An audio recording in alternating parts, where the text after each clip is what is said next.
Hi everyone, Tanya Hertz here. So I just wanted to share a little bit with you some of the information that we covered at the Regional Entrepreneurship Center Innovation Lab today. And we talked a bit about how we as entrepreneurs use LinkedIn as a tool for networking, and not just as it's really was intended for, which is a tool for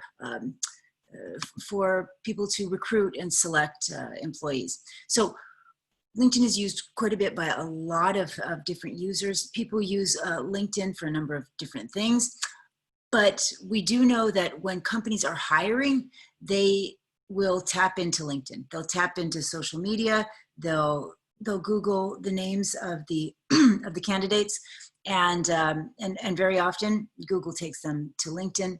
And a lot of that has to do with the way that Google ranks different search, excuse me, or I'll say it a different way. It's the way that Google ranks your name or anything that we put into a search bar. And that's done not by how many clicks it has, but by how many links there are on a particular page.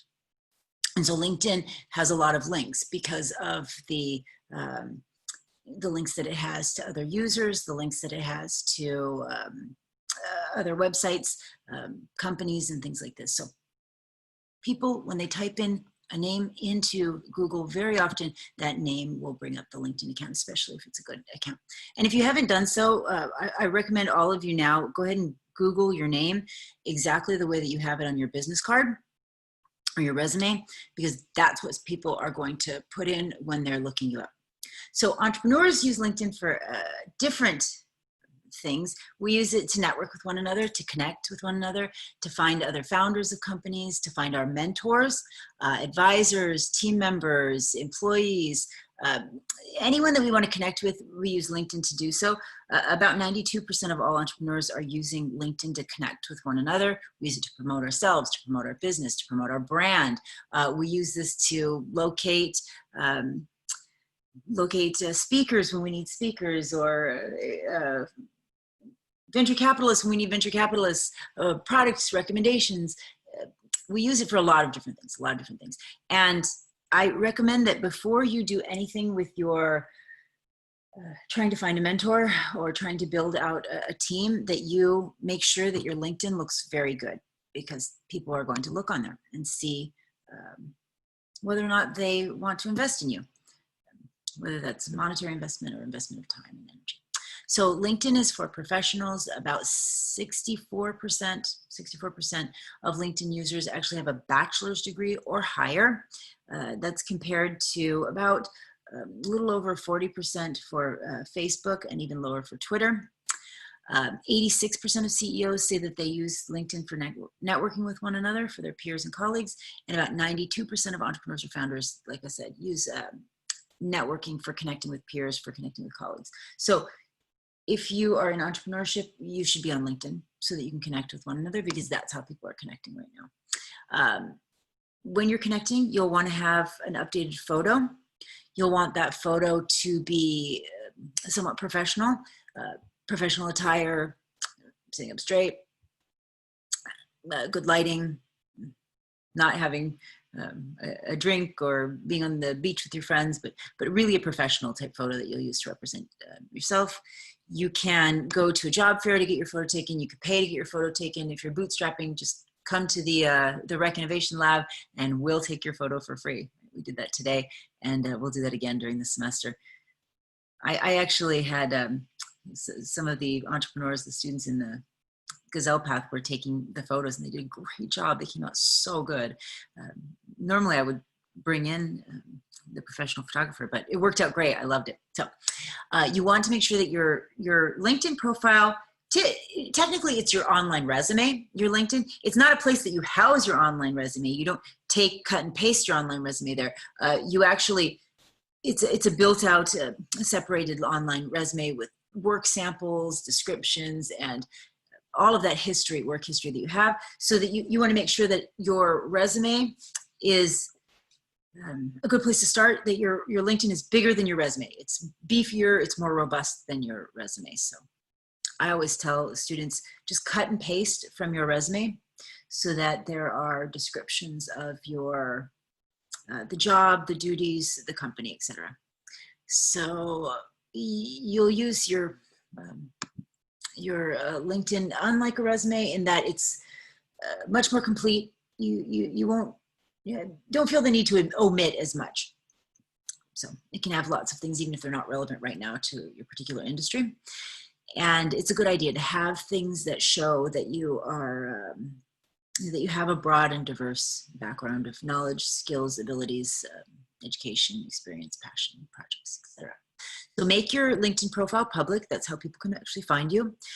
You should customize your URL so that it's not a long string of numbers and letters. As soon as we're done here, I'll actually go onto my LinkedIn and I'll show you what I mean about customizing, or how to customize the URL. A good idea is to customize the URL with your first and last name. You'll want to make sure that your contact information in your phone is up to date, that you have a professional email address. A good idea is the company name or your first and last name with the company name. Avoid dots and avoid dashes in emails. They confuse people. And always, well, go with Gmail. That's what most people use. If there's some other reason to go with another, fine, but Gmail's preferable. Right? Include a QR code so that people can actually find your LinkedIn. If you do want to go old-fashioned and carry a business card, you can, for connecting at networking things, you can just print the QR code onto the business card, maybe the name, phone number, and QR code, and that QR code should take the visitor right to your LinkedIn. I'm going to actually pause the PowerPoint here to show you how to access and how to create a QR code. So if you're creating a QR code, you'll want to go on to Google, just in the search, type in, I don't know, free QR code generator. That works. Don't do the ad, but QR Monkey's a good one. So there's a QR code generator, simple as this. So if I wanted to create my QR code, what I would do is I would go to my LinkedIn profile, I'd go to my profile itself, my URL is, sorry, it's a little slow yet. Oh, I'm already on there. And you'll take your URL, cut and paste. Oh, I'll show you while we're here too. This is how you would edit your URL. There's a little button up here that says edit public profile and URL. Just click on that and you can edit your, or customize your URL rather. Okay. So then back to where we were, Command C to copy, or Control C if you're on a PC. Go back to your QR generator, into the search bar. You would do Control V or Command V, depending on what you're using. And then after you paste that on there, you can just hit enter, which will create your QR code. So you can download an image, a PNG image. You can also save different types of files, PDF of your QR code, or an easy sort of thing is just take a snip of it. So if you're on a Mac, it would be, what is it? Shift Command 4 for taking a snip. Take a snip there. There's a snip. And then you have that snippet on your, I believe it's on your desktop. Screenshot, there's the screenshot. And so I can actually just copy and Command C, or files, copy. And then that can go right onto your business card, your resume, et cetera, right? Now you have that. That QR code is going to take anybody who scans that with their phone right to my LinkedIn. Now, you do not want to use a QR code when you are submitting anything electronically, like a resume or contact information electronically. Then you use a link. But this is just for paper things. I want to go back to LinkedIn. So one other thing, since we're here on LinkedIn now, you can see the different sections in LinkedIn that we have. You'll always want to have an about section in LinkedIn. It tells a little bit about yourself. You can see these little, at the bottom here, these little icons. They call them media in LinkedIn, but they aren't necessarily media. It could be a work sample. It could be, these are videos that we've just made of the Rec Innovation Lab. And so you could watch videos about the lab. Anytime we have, we're mentioned in a newspaper or anything like this, we put it in there. So the sections, we have the About section. We also have the Experience section. We have the, below that, Experience, and put all that experience in there. You'll have your education. You'll also have any licenses and certifications that you have. And this is, I should put more in here. Now I'm looking at this. Anytime you get any digital badging, you'll put that there. Anytime you get any kind of licensing certification, volunteer experience goes there. Skills endorsements go there. These are your recommendations. Accomplishments, this is a good place to put courses that you've taken, workshops that you've completed, honors, awards, languages you speak, organizations of which you are a part. All of these are important to include on your LinkedIn. The more robust, the better. The more robust, the better on LinkedIn. So you'll want to connect with others on LinkedIn. It's all about, in LinkedIn, quality connections, not quantity. So you do want to find people that that you can network with, that can help you and you can help them, when we can find mutually beneficial relationships. Now, I will say one thing also about making these relationships and these connections. LinkedIn is just a tool, right? You still have to meet them at different events, through introductions from friends and colleagues, and you want to make sure that you're putting yourself out there. I mean, obviously, with coronavirus, you won't want to be going maybe out to events, but you definitely want to be connecting with other people, and you'll want to connect with them on LinkedIn immediately after the event itself. And you can even do so while you're at the event. Share the contact information while you're there, and then add them in LinkedIn. And it's not just about having connections in LinkedIn. It's about using those connections, knowing who these people are, commenting on their posts, and putting posts yourself. Do not get into LinkedIn and just say, now I have my LinkedIn and I'm done. Right? It's going to sit there and crickets. Nobody hears anything from me. You should be posting in there maybe once a week, or at least once every 2 weeks. You want to be posting there. Anytime you go to a workshop, a networking event, anything that is entrepreneurial, you'll want to put that in there. Remember, right now, we are trying to build out our entrepreneurial teams, start our companies. And so we really want to make sure that we're using LinkedIn to show that we're entrepreneurs. So anything entrepreneurial you're doing, when you go into the lab, you can tag that you're there. If you see one of the speakers through this, say, hey, just went to this workshop, met this speaker, post. Don't disappear. So the summary section is very similar to an objective statement on a resume. You'll want to put things that show that you have the necessary knowledge, skills, and abilities to be a successful entrepreneur. You might want to say anything that makes you look really good, especially considering the business that you're starting. So if you're starting a business in childcare and you've been working for 15 years in the childcare industry, you might want to say that up at the top, right? Even though we can see that in the experience section. Rather. All right. So the experience section, like I said, that's your online resume portion. Include all of your current and past employment history. And when you saw on my LinkedIn, we'll go back over here to my LinkedIn. If you saw that on there in the experience section, it's not just, it's not just that I have the companies for which I've worked. I also have a write-up about them. You'll see it's not just even as little as you might see on a resume. It's even more than that. Remember that the resume if a resume is well written, it will cause the recruiter to come on to LinkedIn and look a little bit more about it. If an elevator pitch is well delivered, it will cause the potential mentor or investor to come on here and learn a little bit more about you. So don't have less, have more, is my point. You can cut and paste from your resume, or you can write this out here. And by the way, your elevator pitches will go into LinkedIn. I highly recommend that you put them in as soon as you make them, and you will put them in either your right up at the beginning in your about section, or you can put it with the company, right, that you're pitching, if you have that in the experience section. Okay. So back to where we are. LinkedIn.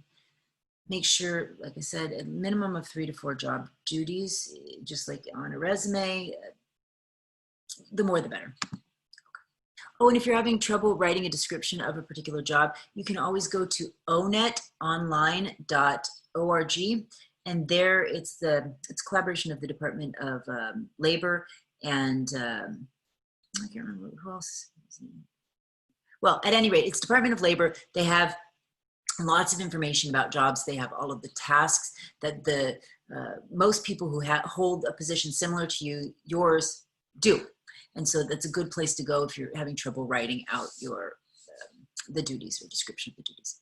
So experience section, this is where you'll put the elevator pitch, documents, flyers, newspaper articles. If you created one of the flyers for the Entrepreneurship Center, for the Innovation Lab, and you know, obviously you'll have a digital copy of that, put that in there. Show what you can do. Show that you are the kind of person who can start and run a company. You've got lots of experience out there and lots of things that you've done. All of those samples of your work are extremely helpful, extremely helpful. Professional recommendations are also, they carry a lot of weight because they're difficult to get people to give them to you because they take a lot of time. I would recommend asking colleagues, asking people that you've worked for and with. LinkedIn will not let you ask for a recommendation for someone that you do not share a work history with. Now, if you list one of your jobs, I know it's not technically a job, but if you list either your job or your education, list that Rec Innovation Lab in there, and you're welcome to do this, then you can ask for a recommendation from me and from other people who are also in the Rec Innovation Lab. Or if you're in an entrepreneurship class, same thing. You can list that class in there, and then it shows that you have a shared connection. You can ask for a recommendation. This is essentially a letter of recommendation, the same as if you were asking for a written letter, LOR. And for a lot of companies, it carries the same weight as a written or requested LOR. And so it's a good thing to have in there. So connections, connect with everyone that you meet that you want in your network. The broader, the more diverse your network, the better. And you can allow them to access your email in order to do that. And make sure that you're tagging people at events. So every time you go to an event that's entrepreneurial, that shows that you're getting that knowledge, that skill set in entrepreneurship, that you are posting and you're tagging others. In order to tag, you use the little @ symbol first, and then it will come up with their name, and then select their name so that we have that link. Right? So your name goes up and up in Google. So I told you, if you can Google your name the way that it is right now on your business card, please do that. I want to do this again in 12 weeks. I want you to Google your name again in 12 weeks, and I want to see if we were able to do anything good with your name, maybe filling Google up with your name. I think we'll be able to. We've had pretty good success before doing that in classes. So always include a photo at an event. Don't wait to post. Don't say, oh, I want to make my hair perfect. I want to fix the photo first. And I have to write out this like really thoughtful post. Perfection is the enemy of progress in entrepreneurship. If you're a perfectionist like me and many of us have been in the past, I'm not anymore. I've learned my lesson, and now it's all about getting it done and moving forward. Please try to do that. Not to say don't do a good job, do a good job, but get it done. Better to get it done. Think of LinkedIn as your brag book. Keep it positive, keep it professional, keep it friendly. Avoid anything that's controversial. Avoid anything that is wholly unprofessional. I'm having a glass of wine tonight. I don't normally have wine, but I feel like this week with coronavirus and everything else, I'm doing it. So hopefully I don't get sick to my stomach because of it, but tastes delicious now. So make sure you're tagging every event, every milestone, anything good that you did, you know, post it, tag yourself, tag others, let people know that you're there. Post. And basics of search engine optimization. I already told you this, but the way that Google ranks a site or a page is how many other pages are linked to that page, how many visits it has that are not direct site visits, right? So visits through other pages, and that's how it gets up higher in Google. And if you want your name higher in Google, and you do, then you need LinkedIn, and we'll be able to fill up Google with just LinkedIn, I think. You can also, if you want to do this faster, buy your domain name. You should be able to buy your domain name for, we were talking at the lab today, most of us have been able to find it for about $1 a year, depending on how many years you purchase. That's if you purchase 5 years or more. I've seen it as expensive as $10 for 1 year, and as little as $1 a year. So you definitely want to shop around.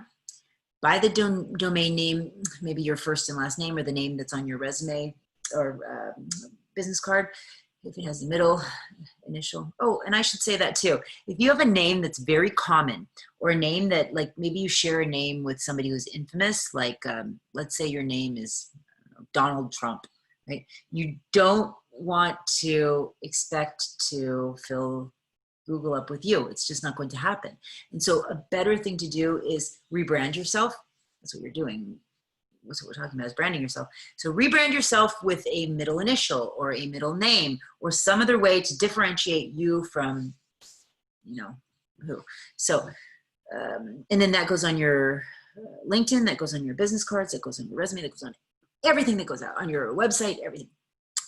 So buy the domain name, put on that, even if you don't have anything to put now, you can just put, information about yourself, about your company, put your elevator pitch there, whatever you have. But it's a good way to fill up that Google. You're never going to get rid of anything online that you don't like. If something is up there that you're not happy about, a bad company review, something like this, you'll never get rid of it really. The only thing that you can truly hope to do is push it out with filling up Google with good things. And that's it's a strategy for a lot of companies who've done maybe unethical things, something like that. Okay, connect. We already said all of this. Did we go off of this? Is that it? That's all there was. Well, no wonder we're going off of that. Yeah, that's all there was. Okay. So publicize. Oh, no, I didn't talk about meta-text. Yeah, there's one more. So research keywords in your industry. If you do buy a domain name, if you are starting right now your company website, make sure that you research keywords in your industry and then put those keywords in, include them into the content, into the titles, use meta tags, maximize how often you use those words, so that when people put those words into the Google search bar rather, that they find you and your company. And whatever you're creating online, link it together. Use LinkedIn as a sort of platform to do that, and that'll really help help you to get up there. So I think that's it on all of the things that we covered. Have a great night. Oops, I didn't need to share that. I'm trying to stop the share. There. Have a great night. We will see you again soon. Hopefully we'll get through all of the issues that we've been having and with meeting remotely. But for now, at least we'll be able to communicate this way. And I hope it works for most of us. And I will see you all again very soon. Next time we get together, we'll be working on our elevator pitches. So definitely get working on that. I'll see you all on Friday. Bye. Take care.